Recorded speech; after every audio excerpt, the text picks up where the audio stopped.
চলুন চটপট বানিয়ে ফেলি বাঙালির সবথেকে ফেভারিট ইলিশ মাছ ভাপা। নমস্কার, আমি সুমি আর আপনারা দেখছেন মামনির রান্নাঘর। ইলিশ ভাপার মশলার জন্য সবার প্রথমেই 1 টেবিল চামচ কালো সর্ষে, 1 চা চামচ সাদা সর্ষে, 1 চা চামচ পোস্ত, স্বাদ মতো নুন আর কয়েকটা কাজু বাদাম, এগুলো একসাথে আমরা শুকনো খোলায় প্রথমে গুঁড়িয়ে নিচ্ছি।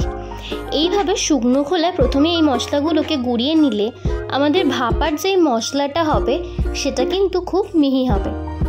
শুকনো খোলায় আমরা মশলাটা গুঁড়িয়ে নিয়েছি। এবার এর মধ্যে আমরা অ্যাড করলাম নারকেলের কুড়ো 1/4 কাপ, ঝালের স্বাদ অনুযায়ী কাঁচা লঙ্কা, 1 টেবিল চামচ পরিমাণে টক দই, রঙের জন্য একদমই কম পরিমাণে হলুদ গুঁড়ো, আর এই মশলাটাকে বাটার জন্য খুব অল্প পরিমাণে জল।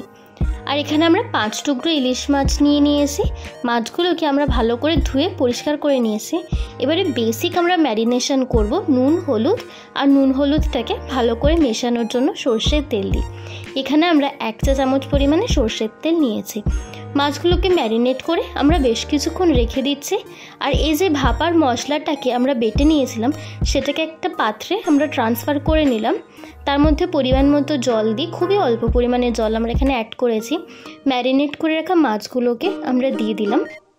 ওপর থেকে ফ্লেভারের জন্য ধনেপাতা কুচি, কাঁচা লঙ্কা আর সর্ষের তেল দিয়ে সব কিছু ভালো করে মিশিয়ে নিয়ে আমরা মাছগুলোকে ভাপিয়ে নেব। যেহেতু ইলিশ মাছ খুব নরম, তাই আমরা খুব বেশিক্ষণ ভাপাবো না, অল্প সময়ের জন্যই ভাপিয়ে নেব।